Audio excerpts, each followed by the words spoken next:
اعوذ باللہ من الشیطان الرجیم، بسم اللہ الرحمن الرحیم۔ پیارے دوستوں جو میرے چینل پہ نئے ہیں، لائک کر دیں اور سبسکرائب بھی کر دیں۔ آج میں آپ کو ایک نبی کا قصہ سناؤں گا، حضرت عزیر علیہ السلام۔ بعض روایت سے معلوم ہوتا ہے کہ بادشاہ بخت نصر کافر تھا اور مشرق سے مغرب تک اس کی بادشاہی تھی، اور اس کے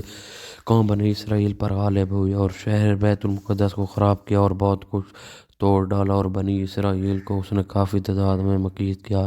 جب اللہ تعالیٰ نے حضرت عزیر علیہ السلام کو ان کی طرف مبعوث فرمایا تو وہ کافی مدت کے بعد اس شہر کی طرف گئے، تو انہوں نے وہاں جا کر اس شہر کو خراب ویران دیکھا تو بہت ہی تعجب و تاسف کیا، اور پھر یہ دیکھ کر کہ اللہ تعالیٰ یہ شہر پھر کیوں آباد کرے گا، اور یہ بات وہ اپنے دل میں کہہ رہے تھے کہ اتنے میں خدا کی وجہ سے وہیں ان کی جان قابض ہوئی۔ پھر 100 برس بعد اللہ تعالیٰ نے ان کو زندہ کیا، پھر انہوں نے اس شہر کو بعد دیکھا، چنانچہ اللہ تعالیٰ فرماتا ہے یہ بات اس شخص کے کہ گزرا ایک شہر پر سے، اور وہ شہر گرا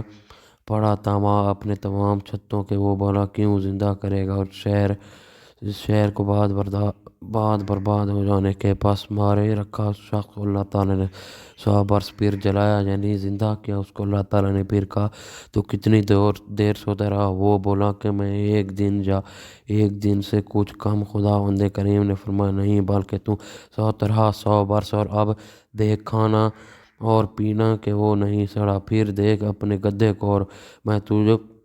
لوگوں کے واسطے نمونہ بنانا چاہتا ہوں، اور پھر دیکھ ہڈیاں کس طرح جڑتی ہیں، پھر ہم ان کو گوشت بناتے ہیں۔ اور جب یہ چیزیں ان پر ظاہر ہوئی تو وہ کہنے لگے میں کہ جانتا ہوں کہ اللہ تعالیٰ ہر چیز پر قادر ہے۔ یہ تمام واقعات کتاب کی سب انبیاء میں مذکور ہیں، اور ایک تفسیر میں یوں لکھا ہے بخت نصر ایک بادشاہ کافر تھا اور قوم بنی اسرائیل پر غالب آ گیا۔ اس شہر نے بیت المقدس کو خراب کر دیا اور تمام لوگوں کو قیدی بنا کر پکڑ لیا۔ اس کے بعد حضرت عزیر علیہ السلام کو اللہ تعالیٰ نے ان کی طرف مبعوث فرمایا، اور بغرض تبلیغ اس شہر بیت المقدس سے گزر رہے تو اس کو دیکھا تو اتنا خوبصورت شہر کہ جس کو اس نے بری طرح خراب و برباد کر دیا، کیا یہ کیوں آباد ہوگا؟ بس اتنا کہنا تھا کہ فوراً ان کی روح اسی جگہ